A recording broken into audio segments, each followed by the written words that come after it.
ஓம் நம சிவாய. உருத்திராட்சத்தின் பெருமையும் வகைகளும். முனிவர்களே, சிவசரிதைகளே உங்களுக்கு விருப்பம் உண்டாக்குகின்றன. சிவனாரை பணிந்து அவரது திவ்ய சரிதங்களை கேட்பவர்களே பரிசுத்தர்கள். அவர்களால் அவர்களது வம்சம் முழுவதும் புனிதமாகும். எவனுடைய வாக்கில் சிவநாமங்களும் நெற்றியில் விபூதியும் கழுத்தில் உத்திராட்சமும் ஆகிய இம்மூன்றும் விளங்குமோ அவனை பார்த்தால் திருவேணியில் ஸ்நானம் செய்த பலன் கிடைக்கும். அவனை மதிக்காமல் அவமதிப்போர் அப்போதே பெரும் பாவம் அடைவார்கள்.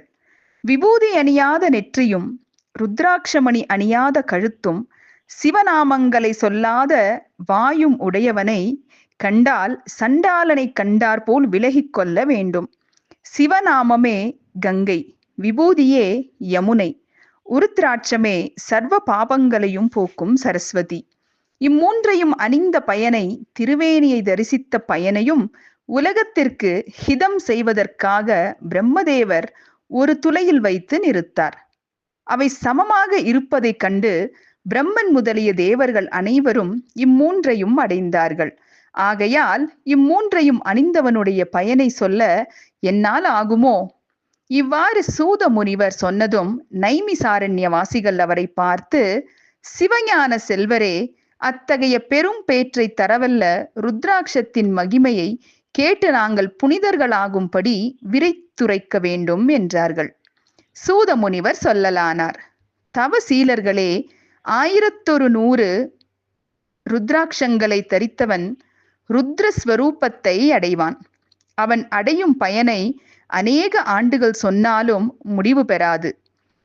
அதில் பாதியாகிய 550 மணிகளால் கிரீடம் செய்து தரித்தவன் சிவரூபி ஆவான்.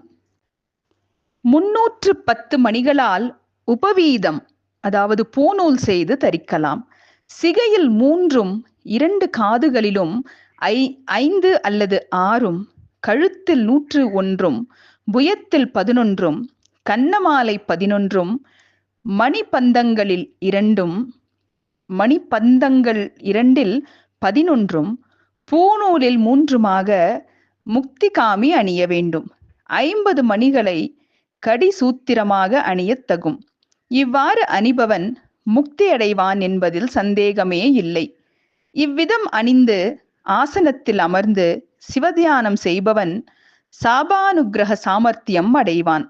அவனை கண்டவர் சகல பாவமும் போய் கங்கா ஸ்நான பலனும் சிவதரிசன பலனும் அடைவான். ருத்ராட்ச மாலையை தாங்கி 100 மந்திரம் ஜெபித்தால் 1000 ஜெபித்த பயன் கிடைக்கும்.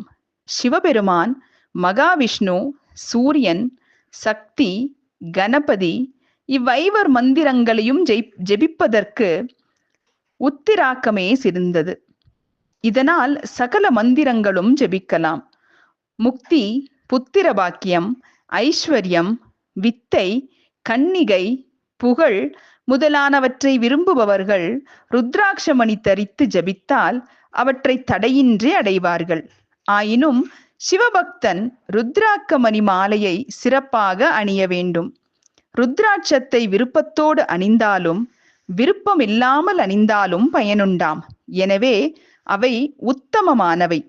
செல்வம் விரும்புவோன் பொன்னால் செய்த மணியும், புகழையும் விரும்புவோன் முத்துமணியும், பிள்ளைப்பேறு விழைபவன் ஸ்படிகமணியும், வசியகாமி பவளமணியும், வாகனகாமி வெள்ளிமணியும் கையிலே கொண்டு ஜபம் செய்யலாம் என்று திருநூல்கள் கூறுகின்றன.